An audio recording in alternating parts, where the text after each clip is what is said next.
Molweni, Sanbonani, Nda, Wamkelekile, AUCT. Welcome to all of you as parents to this session where we engage with you a little bit to invite you to become part of the UCT community. It's an important event for the Faculty of Health Sciences where we begin to understand who you are, perhaps through your questions, but importantly that we share with you a little bit of who we are as a leadership team.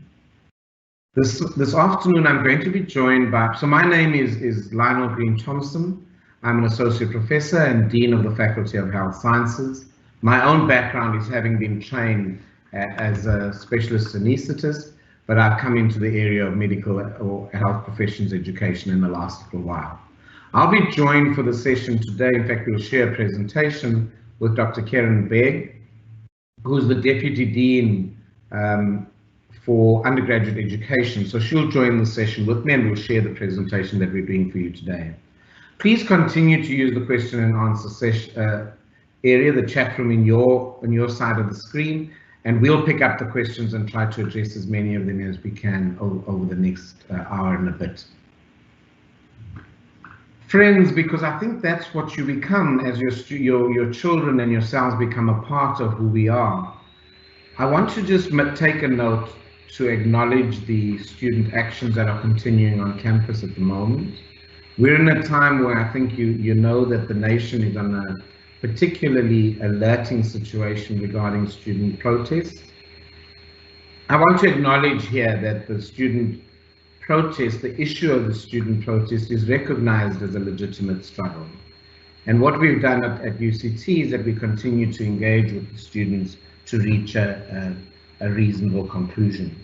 So we really want to make a point that together with the executive of the university, we really do support the continuation of the academic project, but we will continue to manage disruptions safely, or as safely as we can. And I think that that's a really important thing for you who may be bringing your first year students into our environment. We are continuing negotiations with students, and in fact the executive is highly occupied with this matter at the moment. And indeed, we have committed to actually actively raising the issues with government from time to time. But what I do want to say here, as part of the management of the university, is we're committed to finding a solution as quickly as we can. In many ways, the action that we're seeing by students on our campuses at the moment are really about agency. And when we reflect a little bit on that concept of agency, this is the slogan we've chosen for our team as a deanery team. So we want to ignite agency for a just and inclusive society built on health equity. And this notion of justice and inclusivity means that we want to try and include all of the different students that we have in the faculty into the decision-making processes, but we want to focus our learning on this idea of health equity. We'll come to your questions as they arise in the chat during the course of the afternoon. So I'm going to ask Kieran to move to the next slide. But this is a picture of the Faculty of Health Sciences adjacent to Groote Hospital, which is one of the larger teaching hospitals in our complex, but in fact we teach across a variety of areas. We teach in the city, we teach out in the township areas around the Western Cape. We also teach in George, which is one of our remote campuses out in the Garden Route area. Next slide. This is our management team in the faculty. You'll see that Dr. Begg is the woman with the red outfit on the top left-hand corner from the way I'm seeing the presentation. Naib Naidu is our faculty operations officer, who's part of his mandate is to ensure that students can get around campus and the campus is kept safe and clear for students' activity. The Karibu picture is a picture of Professor Ambaraz Wonkam, who is from Cameroon but heads up our Deputy Deanery of Research. Next to him is Pam, who is one of the assistants in our office, who's now moved on to another office. Below her, Ria Mochela, is Tracy Naledi, who is a public health specialist, as Dr. Beg is, and Tracy is our Deputy Dean for Health Services. Vo Tanganedzwa is the greeting from the vendor-born Professor Elelwani Ramugondo. She is the Deputy Dean for Postgraduate Affairs. You'll see me there with, let me leave that. And then next to that is Paul Mokotsu, who's the assistant in my office. Next slide. We celebrate our heritage in the faculty, and these are familiar pictures to some of you perhaps, that in 1967 there was a first human-to-human transplant which happened in the buildings which still exist on this campus. Professor Chris Barnett is a name that's known completely to any South African that you ask. At the bottom of that picture is a picture of Hamilton Naki. Now, Hamilton Naki was regarded as a foremost technician in the labs that Professor Chris Barnett worked in. It has been recognized by the faculty that his part in the development of the science behind transplantation was not as well recognized as Chris Barnett's was. And so the faculty has, over the last 10 to 15 years, begun to acknowledge the role of Hamilton Naki, and in fact was awarded an honorary degree by the university in recognition of his contribution to the science that led to that momentous occasion. But in recent years, another part of our legacy, next slide, another part of our legacy is this team led by the late Professor Bongani Mayosi, which identified a gene which allows us to screen for those young people who are predisposed to sudden cardiac arrest. And in many ways, these two, one in 1967 and another in 2017, 50 years apart, recognize the spirit of breakthrough that characterizes our faculty. It is this spirit that we want to bring to our undergraduate students, and we will involve you as parents from time to time across the years that your child is with us. Next slide. These are some of our more recent role models. So Alan Cormack is worked in one of the buildings here attached to Red Cross. He did his primary studies here at UCT, and he's gone on abroad and eventually made a contribution to the CAT scanner that all of us now take as a routine part of our care, but that earned him the 1979 Nobel Prize. The name next door to that, Professor David Davies, he's a plastic surgeon who was an excellent teacher at the Red Cross War Memorial Children's Hospital. And the pictures that you see are of children with a cleft palate who he has perfected a series of techniques to correct that in children. Again, internationally leading work. And this area of cleft palate surgery is one where the intersection between medicine and the rehabilitation programs is such a key interaction. Much of the work for these children, where they learn to suck effectively, where they're helped with their speech, is supported by speech and language pathologists. And that's a really important area where this intersection of many disciplines become a crucial part of what the practice of the health sciences is today.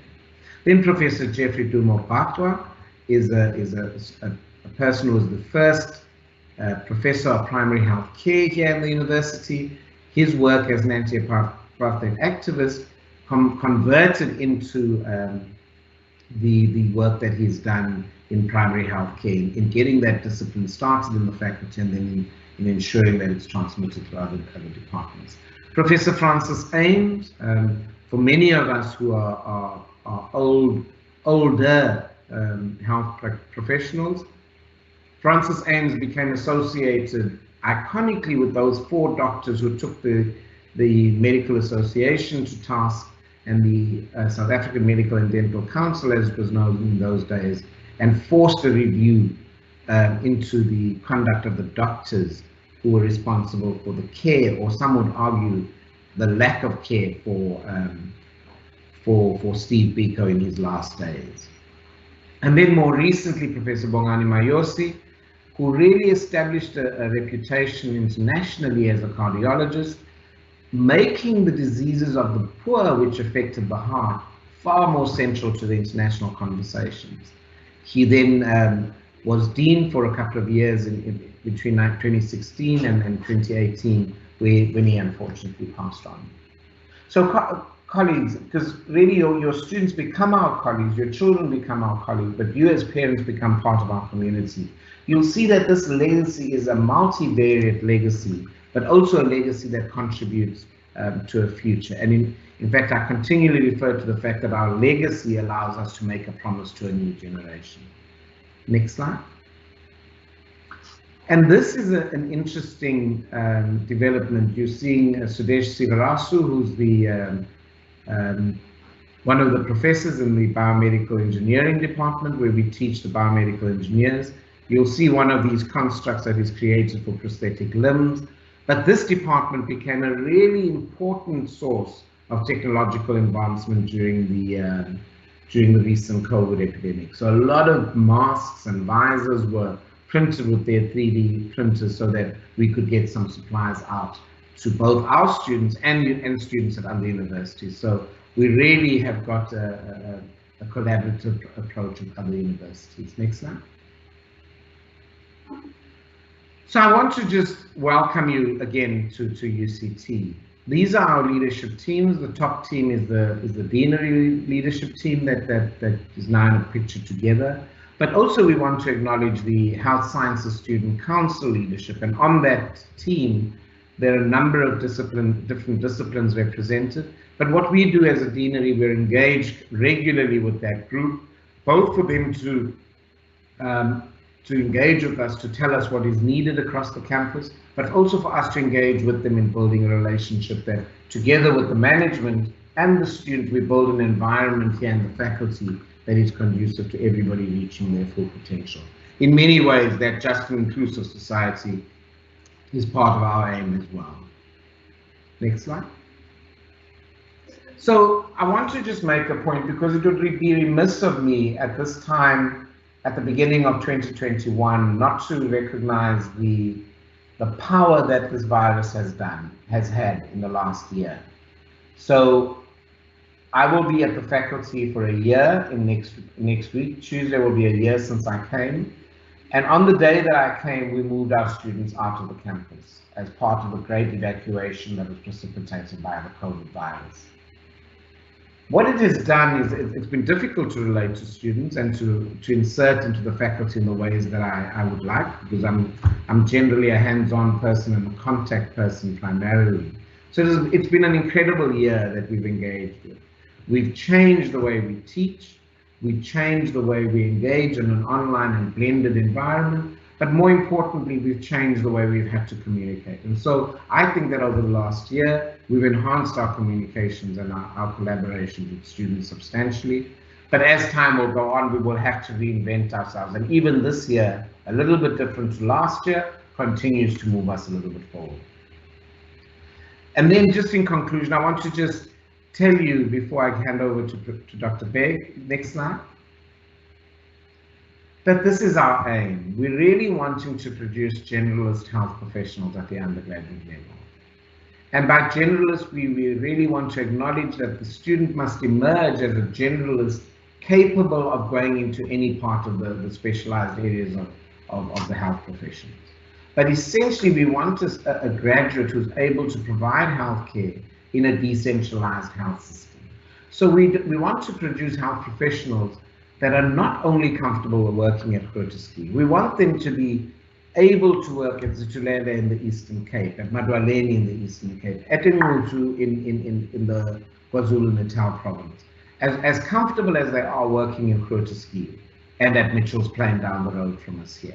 They must be comfortable in working at clinic levels, but we must allow them to leave here as more than the sum of their parts. They will collect a whole lot of information as they're here, but we want them to leave with the sense that they're more than the sum of more than the sum of their particular facts that they've collected. But this means that they leave with the spirit of inquiry, that they continue to ask questions, both of the environments that they're in and beyond that. But they also must be people at the end of it, we hope, committed to the principles of equality and social justice embodied in the primary healthcare approach. I want to pick up the question by Steve Letsika in the question regarding will the faculty address the health needs of LGBTI persons? What faculty curricula exist? I'm going to address that question because I think it is connected to this principle of equality and social justice. And so there are modules and components in various courses in the early years of study which address LGBTI persons as part of an integral curriculum, as part of the standard curriculum. So it's not an activity that is seen as a side to the central curriculum. It is delivered in collaboration with NGOs in this area, but it is an important part of our curriculum. What we're trying to build in the society that is the faculty, we want to make sure that people who come from that community feel an essential part of the faculty's community. So part of the responding to that question is really related that we continue to strive to ensure that these principles of equality and social justice are really embedded in the work that we do. We think that it is often manifest in a primary healthcare approach to health and wellness, but I think that equality and social justice is a journey that we are continually on, and it's an iterative engagement with the lived reality of the faculty. So I'm going to hand over to Dr. Baer, who will then continue with the remainder of the presentation. I will continue to answer questions as I can in the chat, but also we'll come back with an open session at the end. Dr. Baer. Thank you very much, and good afternoon to all of you. It's our pleasure to welcome you to UCT and to the Faculty of Health Sciences. Our programs that your children or your wards have been enrolled in are the Bachelor of Science in Speech Language Pathology, so that's known as as speech and language pathologists or therapists. The Bachelor of Science in Audiology, in Occupational Therapy, in Physiotherapy, the Bachelor of Medicine and Bachelor of Surgery, and the Higher Certificate in Disability Practice, as well as the Advanced Diploma in Cosmetic Formulation Science. So the BSc in Speech Language Pathology is 4 years. And in fact, all of our BScs are 4-year professional degree programs. So that includes the audiology, occupational therapy, physiotherapy. And the MBCHB, or Bachelor of Medicine and Bachelor of Surgery, is a 6-year degree program. And each of these professional qualifications is then followed by registration with the Health Professions Council, which requires an internship in the case of MBCHB, and then followed by community service in the case of all of the professional degree programs. So our track record shows a number of students and progress, our focus on diversity in all forms, as well as throughput. And I think some of these next images, we're just going to share with you a little bit about some of the courses that all of our students do. So because these are professional courses, we start off already in the first year with courses that are taking place already on the Faculty of Health Sciences campus. And what part of the specific courses related to all of our professions, so they get taught together, is becoming a professional and becoming a health professional. And these are areas that we start to inculcate the concept of professionalism and what it means to be a health professional in the working environment as well as in the South African context. So part of that is around the teaching that, particularly in the professional degree program, is so much greater than just knowledge or skills. And part of what we aspire to be imparting to our graduates is what we call graduate attributes. And these include aspects of not only being a scholar, which is the parts that students would most commonly be familiar with, that you may be familiar with in terms of the studying and examination of evidence, of the science, and being able to synthesize and put that together and then apply it. As well as the professional attributes, which many of you will be familiar with in terms of what previously would have been known as bedside manner, but also the aspects of communicator, the importance of communicating not only one-on-one to your patients, but also with colleagues, with multidisciplinary teams, in an interprofessional space, in an intersectoral space, with community members, and other parts of the health system, as well as other sectors.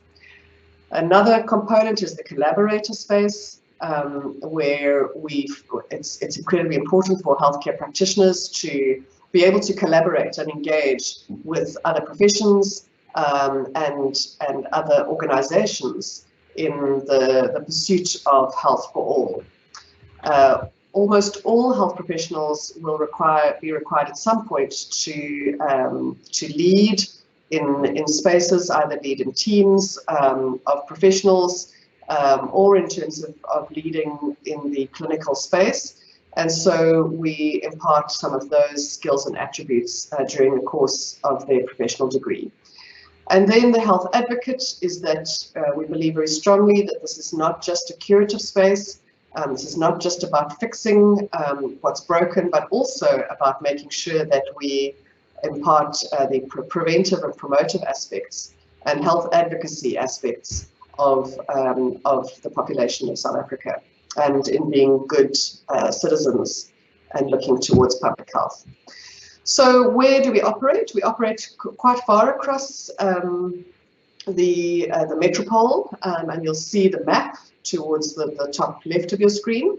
But we also then operate at a number of rural sites. So in these pictures is Red Cross Children's Hospital, Groote Schuur Hospital, as well as a number of community health centres.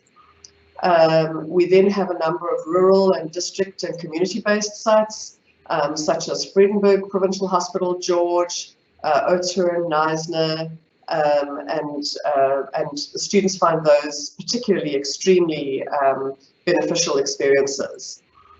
We then also have a number of areas where students are based, embedded in the community, and we have transport that takes them there, and they have the wonderful opportunity, if you see the bottom right, where students are able to engage in health promotion activities by appearing directly on community radio stations and being able to do health promotion in that kind of area. We have state-of-the-art facilities. On the bottom in the center is our brand new Neuroscience Institute, and to the left and top right are much of our state-of-the-art oncology and imaging facilities. We have a range of teaching and learning. I think that in many respects, teaching and learning is perceived to be in large lectures. In a professional teaching space, there are lots of other modalities used, which includes online, includes in small group environments, and then particularly includes at the bedside and in clinical spaces. What we also then have is a range of clinical skills laboratory facilities where students are able to practice their clinical skills on mannequins, and are able then to hone their clinical skills before practicing on patients in the community. So having said that, what happens around COVID now that we're in the space of a COVID world? So we call the modalities that we use blended learning.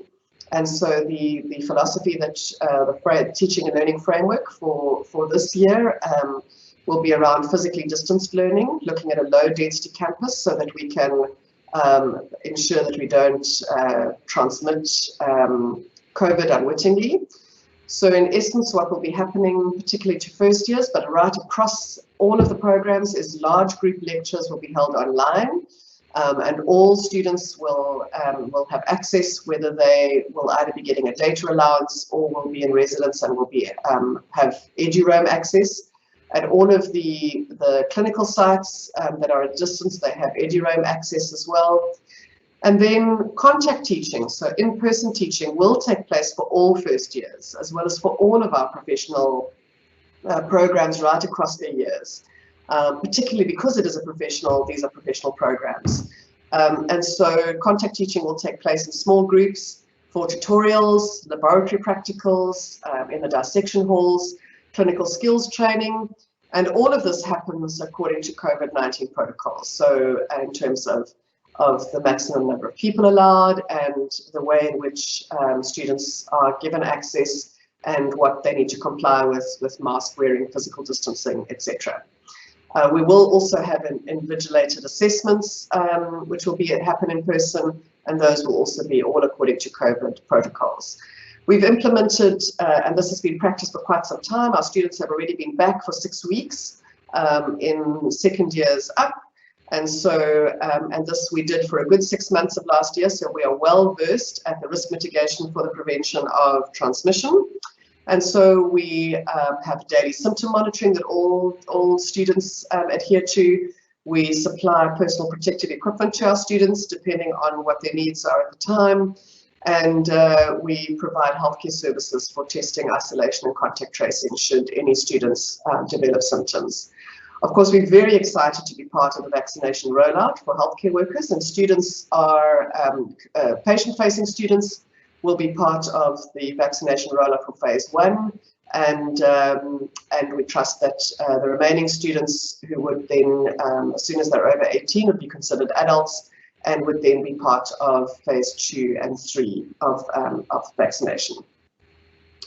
So similarly, to continue around the innovative teaching and learning, precisely because of this blended learning, is we have a range of apps and online engagement where students are able to learn.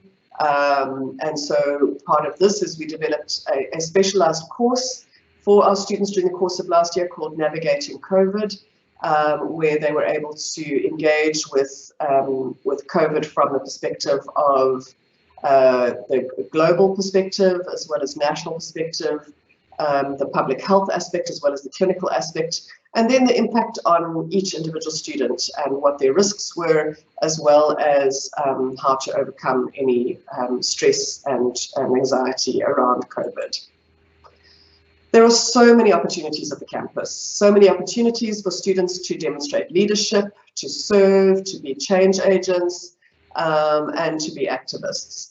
And so we're delighted that Shawco is one of the largest student-run organizations in the world, the Student Health and Welfare Care Centres organization, and they run clinics, as you'll see, mobile clinics, and provide healthcare services throughout the metropolitan area of Cape Town.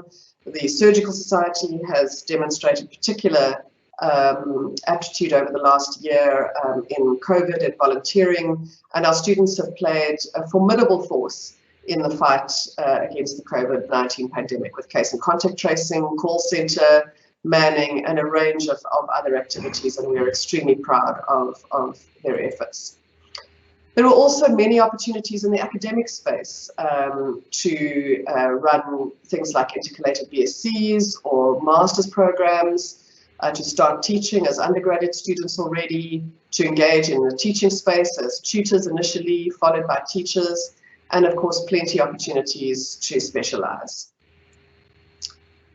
What's incredibly important is that students who are joining the faculty and indeed UCT are supported in many ways. So Student Wellness Services is a comprehensive outpatient health service with short-term counselling and psychotherapy for students. And so they're supported particularly from a mental health but also physical health perspective. And on campus on the right, we have our own dedicated faculty student development and support services where we guide around medical assistance, psychological support, financial assistance, accommodation challenges, leave of absence, and a whole range of other aspects. So that's all provided right on campus. We also have a program of mentorship where every single first year will get allocated to a mentor and who will give advice on how to deal with the stresses and be able to encourage and just really be that friendly face and support throughout the first and second years. Residence life is, of course, an exciting opportunity for students, and we have a range of residences available. all of our variety of different campuses, whether it be residence campuses, library campuses, or the different educational platform campuses, are linked by the Jamie Shuttle, and you'll see the small map for the Jamie Shuttle. And there is indeed now an app that students are able to access, a hop on, hop off, and that's all included as part of the student fee package. Of course, student life wouldn't be student life without some social life, and in many respects that social life is also linked to service. And we're always delighted and proud of our students for what they contribute back to society. So I think just to close is that our students are, excuse me, are very well cared for, and we really look forward to welcoming our students onto campus. Thank you very much. Thank you very much, Karen, for that presentation, and thank you to Nico for assisting us with the engagement this afternoon. Colleagues, what I'm going to ask is that I'll try and pick up questions as I've seen them coming through. I will also ask, our faculty manager is picking up questions as well, so I'll get her to WhatsApp questions or themes across which people are speaking or asking questions. And then we will we'll pick up some of the questions and then we'll talk through them now. I think we have half an hour left. So if there are any issues that you urgently want to raise, we're happy to do that. I do want to pick up the question from Anonymous. There was a situation that arose as part of our admission process where some offers had to be rescinded, and we've tried to deal with those as compassionately as we can. We recognize that the distress it may have caused some of the applicants, but yeah, we do acknowledge that. Linda and Sandra, can you just SMS me some of the themes that people are asking? Karen, I just want to speak about the admissions process. There are a couple of groups of students who apply. There are students who apply from matric, and there are people who apply at different stages of another degree. And there are places reserved for some of the students who apply with what we call university experience. And they are considered in a separate cohort and compete in that cohort for admission. So if a student enters another degree like science, that's a degree that often is a source of us drawing students from, then they will compete with students in that cohort of people. And there have been a number of questions relating to getting on. And then once they're in the first gen, we generally take people only into first year of medicine, which is the one degree that is particularly sought after by other graduates, together with mainly, as I've seen, there's smaller cohorts in the different rehabilitation degrees. And so those scores would be compared in that cohort of graduates. And then when students cross over, they would have to ask for a credit in any courses that they feel have been commensurate with the courses that they have done elsewhere. And there's a process of engaging with that credit seeking process so that we can, so that they can be appropriately accommodated in the program. I think that is the important thing. I think there have been some announcements regarding finances that have come through nationally that we continue to engage with, and I think that students must continue to raise their queries regarding finances through the different university structures that exist. And don't be afraid to use your student reps for that process as well. The HPCSA is fully engaged in the issue regarding the financial support of students. And there's, I think in the letter that the VC has issued today, there's a substantial amount of money that UCT uses regularly to fund students. I think the amount that she's quoted in the letter is that we use up to 1.4 billion rand on student funding of one form or another. So students must, if there are problems with finances, please allow us to be the first to know, so that we can engage with you in trying to find solutions with you. Karen, I don't know if you've got any comments. Thank you so much. So, colleagues, I see that that some of the queries that are being asked is around some details around courses and modules for each degree. And that booklet is available. It's called the Handbook. And all of the handbooks for each of the faculties are available on the UCT website. There is a range of resources available, either that can be downloaded or can be accessed. Each of the courses is then discussed in great detail, both in terms of credits, what's expected, in terms of what we call DP, which is the duly performed. So there's some requirements that students are required to do. And then there are assessment requirements. And exactly how that manifests and what that is as part of the handbook. And each faculty has a handbook. And then there are specific handbooks related to aspects such as fees, student housing, and financial assistance. So please do consult the UCT website, uct.ac.za. There are plenty, there are also quite a few frequently asked questions on those fora, so those are really helpful to go by. I think that there are quite a few questions. Perhaps I'm going to take some of the issues around timetables and things that came through before this particular session. So whilst as I was explaining about the handbook, this is what the handbook looks like when we are when it is printed, but it's available completely online. Each of the courses is there, but in terms of the detail, those are communicated to students via the online student portal called Vula. And students who've attended the orientation session, which started last week, should all have already used their sign-ins and been able to access Vula. And everything is communicated from the course conveners to students using that portal. So they're able to go through that portal and get all of the information about where they need to be, what time they need to be there, and also for the entire year ahead, they'll be able to get that, including the academic calendar and timetable. So perhaps something that parents need to be aware of is that students on the health sciences campus have a longer academic year than most of the other courses on upper and middle campus. And so first years will start together with other first years, but from then on, the vacations are shorter, the year is longer, ends later, starts earlier, because they are professional degrees and are required to be compliant with accreditation requirements from professional bodies, such as the Health Professions Council of South Africa.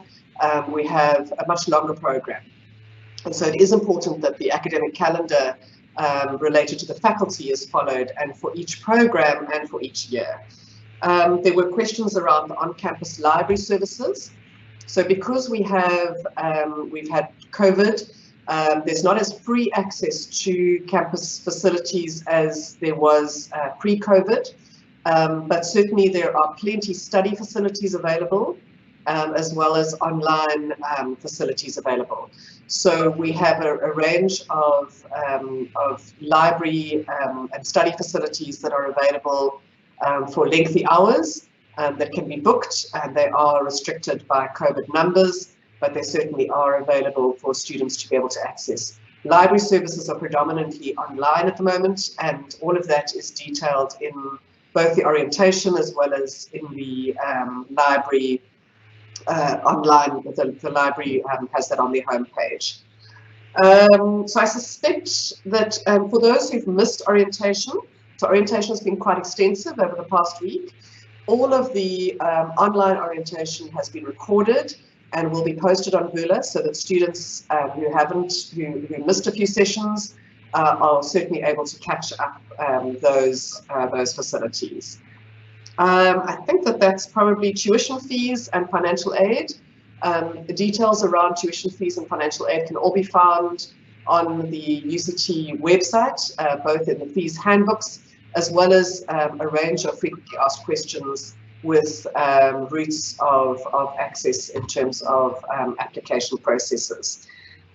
Shuttles that was asked for is what I mentioned earlier around the Jamie shuttle. So most of the key centres around Cape Town and around the campus and between campuses are all provided by Jamie shuttle. And so students will have relatively easy access between, and those Jamie shuttles run until quite late in the evening and start very early in the morning.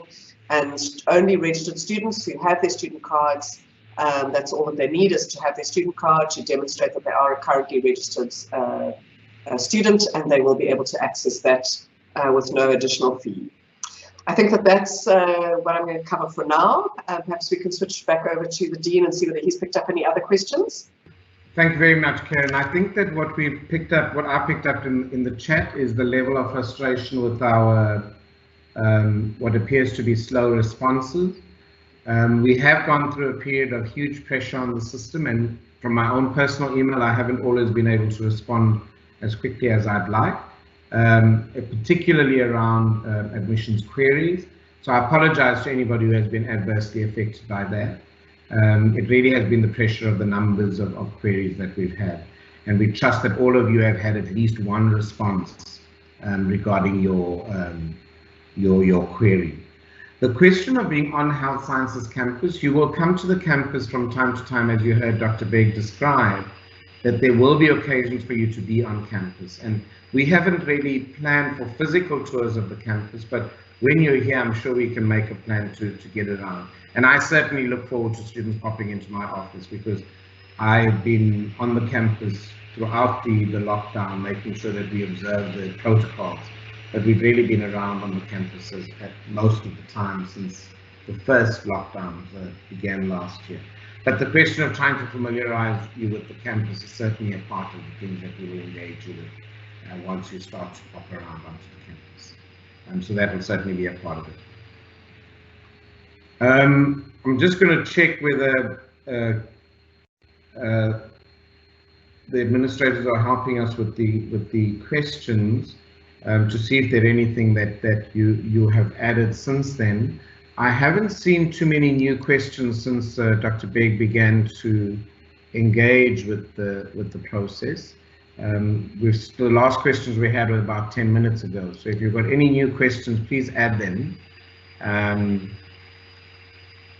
And we'll try to answer them. Sandra and Linda, if you can just send me a WhatsApp with any questions that you think would be worthwhile engaging with here.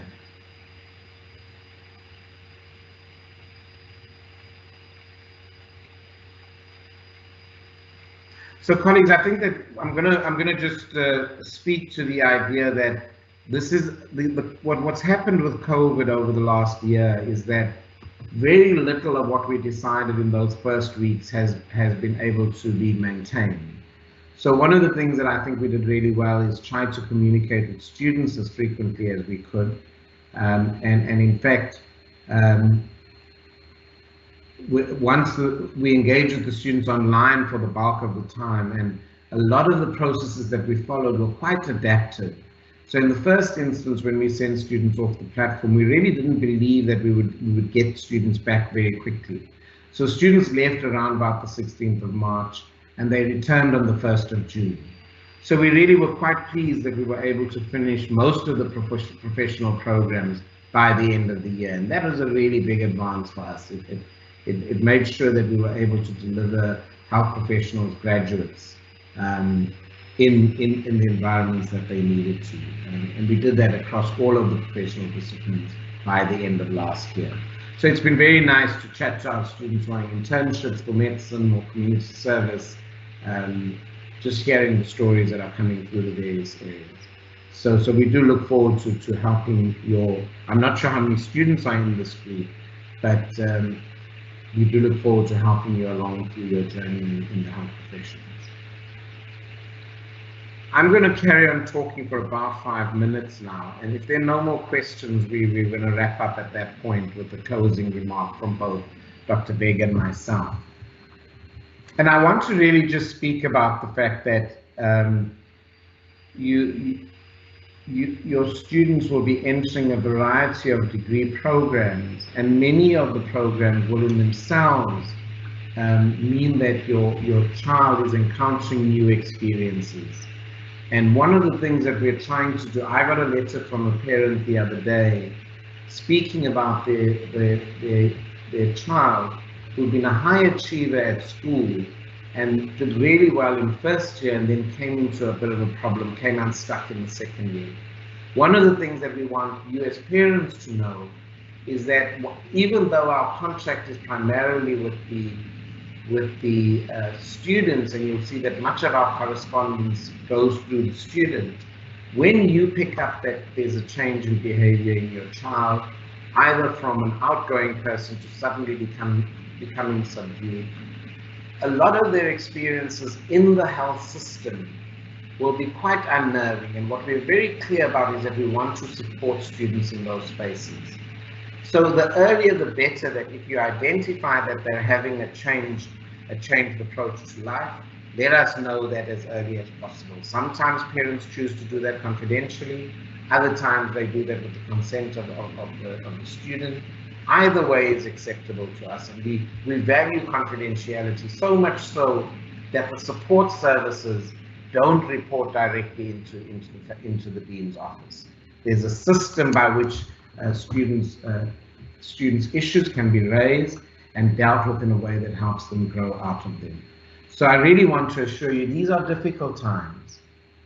We were having a reflection on Monday on mental well-being, because these are hard times for students as they transition from school, where the levels of care are much greater than one can expect at university. So I really want to say to you who are guardians, caregivers, parents of students who enter the faculty, please don't hesitate to speak to us. Some, like I say, have written directly to me. That's not ideal because I may delay in getting back to you, but please make sure that you're familiar with the points of contact with the system that allow you to reassure yourself that your student is in good hands, your child is in good hands now in the Faculty of Health Sciences. I'm going to ask Dr. Beg to make a few concluding remarks, and then I'll wrap up at the end of that. And if there are no more questions, we'll conclude at that point. Thank you very much. So I think that the last couple of questions were really around things like the HPCSA form and waitlisting. So the practicalities are that because these are professional degrees, that not only do students need to register with the university, which then allows them to access all of the services and access lectures, etc. But they also need to register with the Health Professions Council, which you quite rightly said, the HPCSA. Those forms and the submission of those forms has been communicated. So students need to get into the rhythm now of checking their VULA announcements. VULA is available as an app on their smartphones or via a website. And so really from now on, communication is directly with students, and they need to get into the rhythm. They're responsible for their own learning now. And so they need to be checking that, and the announcement has been made around the due date, which I'm sure that Ms. Munasara, our faculty manager, will post onto the chat shortly. But really the students can check up on that on the VULA and be able to submit. Regarding aspects, I note that some who are on the call are those who may not have been accepted yet, or who are wishing to reapply or who have been declined. And it really has been an extremely challenging time. We had 20,000 applications for 430 odd spaces in the health sciences faculty. First year spaces, we obviously have more students than that, but in terms of first year places, unfortunately, these are different to some of the upper campus courses where you can accommodate significant additional numbers, particularly in dealing with online. We are accredited by the Health Professions Council for a certain number of students, and so our class sizes are limited not only by the accreditation, but also by the teaching capacity that we're able to do that. So please do understand that it has been an exceptional year. We've had literally 25% increased numbers of applications than we've had ever in the past. And so we're dealing with those, as well as a number of appeals. This year, the National Senior Certificate results were different to what's happened in the past, in that those top students who had usually done really well did even better. And so the competition has been fierce for those top places. And so it has meant that some people who've got a full set of distinctions may not necessarily have, in fact, got into the small numbers of classes that we offer, because there were a number of students ahead of them on the ranked list. And so it is very disappointing and anxiety-provoking for applicants. But please do just feel rest assured that students who've done well must not undermine and think any poorly of themselves that they have not made it into a particular program because there's so many limited places. So for those of you who have not been accepted and have appealed, we are still dealing with hundreds and hundreds of appeals, and we are wading our way through those, and we will be hopefully soon finishing the responses. For those queries around the waitlist, we have now filled our classes, and we will no longer be dipping into anybody on the waitlist, and so those waitlists are being converted to declined offers. And so for those of you who may still be on the waitlist, those waitlists will no longer be effective, as we have filled the classes now. And so please do pursue your studies in other areas. For those of you wanting to reapply as a tertiary applicant at a later stage, please do go to the prospectus and have a look at what the criteria are for tertiary applicants.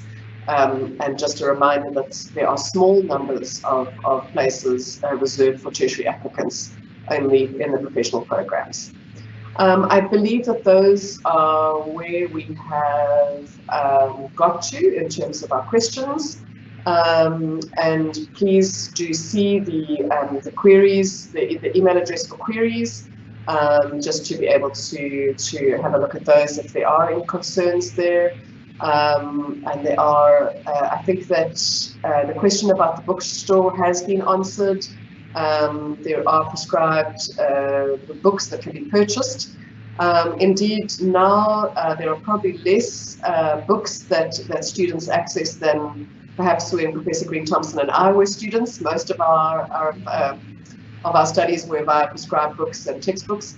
Much of what students are learning today will be provided either on the online platform or will be digitally provided. So don't worry too much about the extent of books. It's certainly a lot less than in years gone by. And so I think that what we really wanted to share with you here is that this is an exciting time, but also an anxiety-provoking time. And so the really important thing is to remind the students that this is their opportunity to take up and to own their learning journey, to get immersed in what is required and to make sure that they stay on top of things. But at the same time, if they struggle at all, find that they're not coping, it's a very different space from a school environment, or even from other university environments, being in a professional program that requires a lot more on-site or presence inside lectures, whether it's online or in person. And so students do occasionally feel a bit overwhelmed, and that's perfectly okay. What we really appeal to you and to the students themselves is to ask for help and to let their conveners know that they might be struggling, and don't leave it until the end of the year when they've just suddenly bombed out and are missing in action and haven't engaged at all. And it's very late for us to be able to provide assistance at that point. So please do encourage them to reach out for the things that are offered in terms of assistance, particularly for students who generally come at the top of their class, the top of their school, and then finding themselves amongst many other students who are top of their class, top of their school, and perhaps finding that things aren't quite as easy as they were at school. Please just encourage them to reach out and to manage their own expectations, and please manage your expectations, that it's not quite the same and they won't all be achieving top marks for everything anymore, and that's okay. They just need to be consistently learning and applying their minds, thinking, asking questions and engaging with their courses and their materials. And remember, most important is that they're growing as human beings and growing and developing. So we really do look forward to walking that journey with our new students, and really look forward to meeting and greeting them, whether it's online or in person. Best wishes to your students going forward. Thank you. So friends, thank you very much for spending the afternoon with us. It's a little bit awkward in an online space, but I think we've covered a lot of ground this afternoon, and I'm really pleased for this engagement. I do want to remind you that the residence application process is managed through a different system. So queries must go through that, unless you really hit a brick wall in that regard. I think we're happy to liaise and assist you in that. But suffice to say at this time, I really want to just thank you for being a part of this conversation. We're looking forward to sharing the next 4 to 6 years with your candidates, with your children. We regard them as candidates or students or applicants. And we really look forward to the fact that we can continue to build this faculty into a place that is characterized by justice and inclusion, with an ethos that builds on health equity. And I have no doubt that your children will be part of that generation that helps us to do that. So greetings to all of you, and have a fantastic weekend.